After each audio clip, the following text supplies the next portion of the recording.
ran kanila missing kanya kan no web.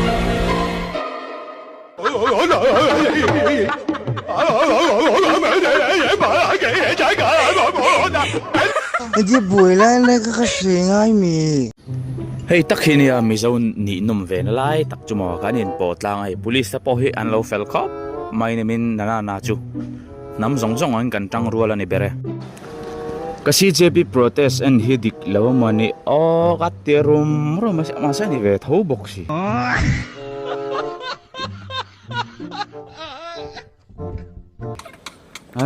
mak ngai ve sarka so ni don lom la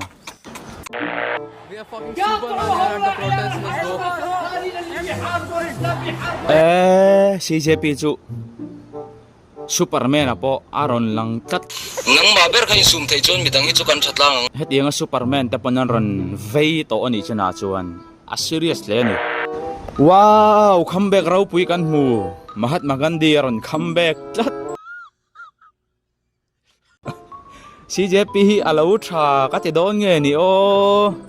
Mahatma Gandhi po angoi mai thei lo tat Spider-Man apo ay brand new day aron chuak tre pa brand new day release man aron chau zo ko ni mel CJP la ba hian a cherang Spider-Man nge pa hi ka khong ai ilut tu ba a police lam hian an du bok si no wait ami pui lam hian an du bok si lo ain peton na an du lo ve amangan tur ji e ka se thiap pui lo tu ka atu ma son lak bi kan dum lo anin pasko oho Pornhub bo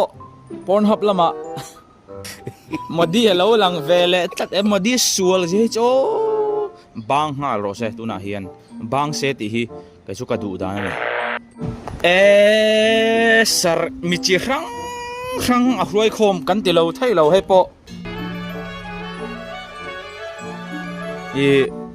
puwana kom chi tak ning kharia puwana lo zukal lo ka chu poi khop mai puwana zu kom se pa hi til chi rang ka zuk zot chuak le nual thei tur ania Batman a hei poron chetlat sut chi rang Iron Man ta bok an hu mai thei ni Batman po zan lama chau ni lovin chun lama po lo chena sa ti hi a riat khop mai Khovel superhero DC le Marvel superhero rang da pon he CJP hi an tho pa chu wang chuan he ni paper leak hi amo phurtu te zong hi man ni sela education minister hi bang ha lo se vai hau chu ria te hian ol samasin hian thau sile an kenga an ria chilani mel ma se nui sa chi mi lo an thil ti zong hi nui sa tur ni lova he ta kai ni le thang tharat lom zel to the future ania corruption dauna nia chu wang chun he tiangan do te hi an fakom le mai dik lo na hi do zel tur Sachin amo ka ti dona Sachin chu lo na ni lo deu cricket ta po an lo khela ni mela an info na sa view khan ka ria ma se he nge la info na sa vak lo nge ni an chikim mai mi chitang a hui khom ani bere ka soyang nge in Iron Man akan muta chia amai nuam do ne Iron Man le ka thiam mi ho sha ma se he kan Iron Man hi chu duain til a tam hlak ani mai thaya ngoro vai stock Iron Man tachia ta boni mai thei ni ka hello le hei chu subway surfer ka re chuak zok mai subway surfer khan police pakhat khan min tak mai thina khel do chen in chianga an te ro chuwe han khel vena sa chin mo subway surfer ka ama kho mai tiang sir thil sir e su to ga po hian fiam thu le nui na tu ri alo ve ze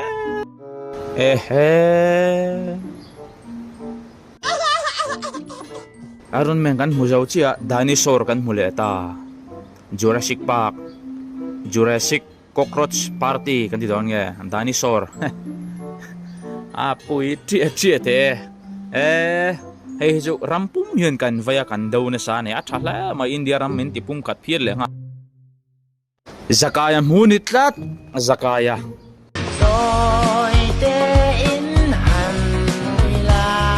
amu phavelo nge kita khin han lon trai maya police ho vuak lo wang na tlan chiang nge ni an chikim te lo chukro thingkung atang ka chuan police au nor har khopang lo chuk vat te le cockroach tak ni hei chu tak Mizoram abok an vaya hei vai hopon asutan lo siam ani hi cockroach tia chief judge in minan soi ka sir lai te an lana ve ani vai ho yan mo kai ni pon lana tur gan ni vai ho chau ni lo ne india ram pu ma soi ani ka a thale mai tia nga cockroach sutan lo siam ani hei chu money heist ani tlat mai an mai kor le an su zong kan en kian money heist a chang tu tena han su ne na paisa an ruk na su chi kha ni hi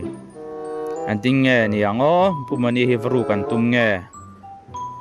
thathi ne Hollywood influence India hen alo na khop mai ai Gen Z ate hen mo a mu chian thei mai ka se hei chu Narzari paper leak ani thei mai angem kan vai tlang ani te ber tang ali ber thlang hian thil dik taka kalma chu ti zelian tum ni na riata a thak hop mai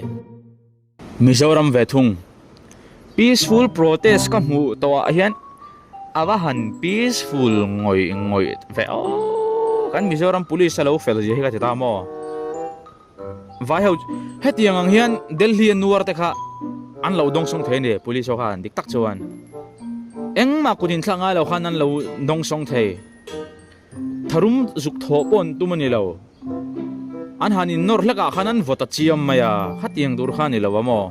pumedi chot la don chiang hi chu one piece lapu ame hi one piece of flag kan mule tla Japan ramatang point an ron chuk thawang wangani hi superhero influence anasa khle mai manlai kan hero Mahatma Gandhi Nehru tiang rang tepo kan mang talo Iron Man Batman tivel te ni enge hi influence chalo zong in akal don nge kara thiam love alle paper leak out hei chu police man na tang leak out ve thung a chuk ti pen thiet to bai karing love ai hi om je chu anuar te sing mi kha a thai the khan khom ve pop mani mela khom mi om sia nei long tinga chon I kill you.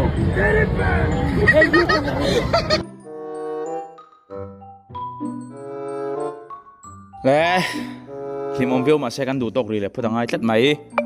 min lo en thina kalo me mani tun tum dan chuan mang thari ve ko to le mul le thok an tum don ya